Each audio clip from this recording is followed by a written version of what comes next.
in bed, like you do almost everything in bed. So at night, your body has already rested. Like you find it difficult resting. So being active during the day can actually help you have a good night's rest.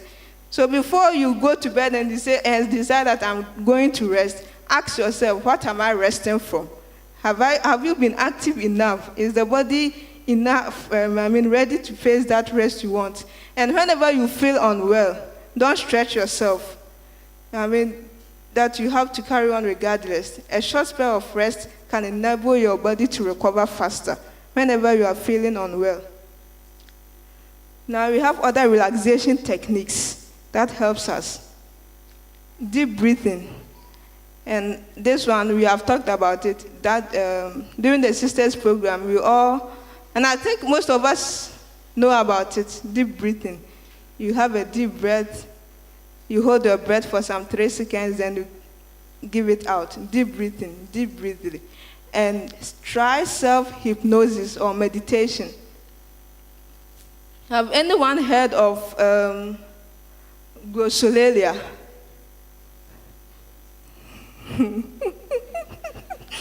Glossolalia, in the scientific world, that is what we use to describe speaking in tongues. Yeah, glossolalia. So, glossolalia. Yeah, glossolalia. So, try self-hypnosis.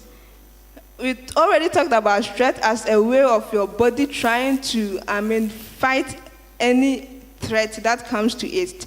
Okay, so you have the power to calm those stresses, like to calm that part of the mind that is going to face, like you have the power to calm it down. And one of the way of turning your mind from that threat to a more calming mood is maybe having some words in your head, like calm, peace, work well, or grant me serenity. It can be victory. Like whenever maybe, let's say you've been sacked from work, you don't know what happened, your boss just sacked you. And when you are going, you are already stressed, but how you can deal with that stress is trying to tell yourself that it is well, I can do it, I can make it again. Whenever you repeat such words, it calms the mind and grant me serenity. And glossolalia, which is said speaking in tongues, there was a research that was conducted about people who, in science, they will say people who practice glossolalia, but we will say people who speak tongues. Like people, their minds were connected to a machine, and they were told to speak in their normal. Whenever you speak, there's a part of the brain that controls your speaking, and it gives signals on the machine. We see it. So when they were talking normally, we could see that there were signals from that part from the machine. But when they started speaking in tongues, those signals were not coming anymore. So then how? If you are talking and there's a signal, how is it that when you tend to speak in tongues, there are no signals from that part of the mind that controls speaking?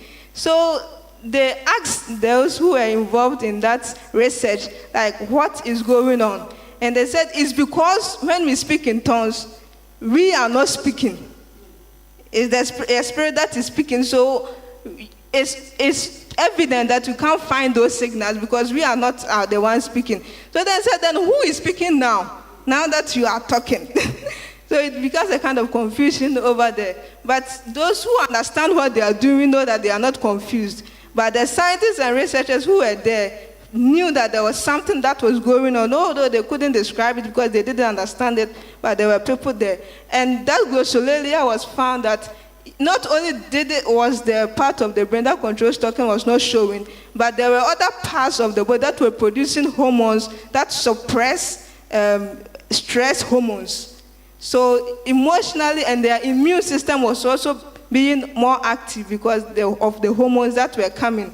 So it's not only speaking in tongues, but there is also something else different that helps you, your body and your immune system. Whenever you feel stressed, you can also practice glossolalia, like they say.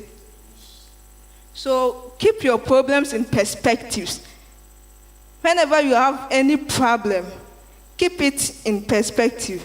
That's why we say have a purpose in life. Whenever you have something that is ahead of you, and maybe you are going, and someone comes to you, or someone tries to distract you, or there is any stressor around you that tries to bring you down, instead of you finding it as a threat, you can train your body to see it as a challenge that you are coming to face, and after that you are moving on. The fact that you have something ahead of you makes it more easy trying to get there, because you know that when you get there, there is something better.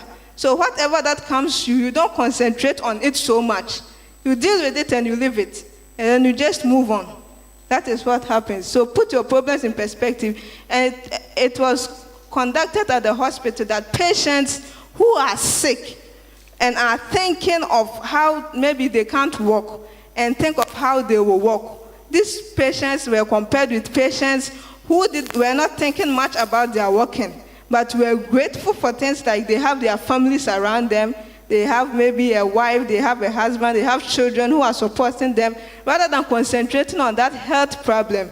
And they were recovering at a faster rate than patients who were thinking about how they are going to get back on their feet again. So whenever you are feeling stressed, rather than concentrating on your problem, just be grateful for the things that you are having, not for the things that you wish you could have. Just be grateful for the things that you are having right now. And it can be a surprisingly effective method of stress relief.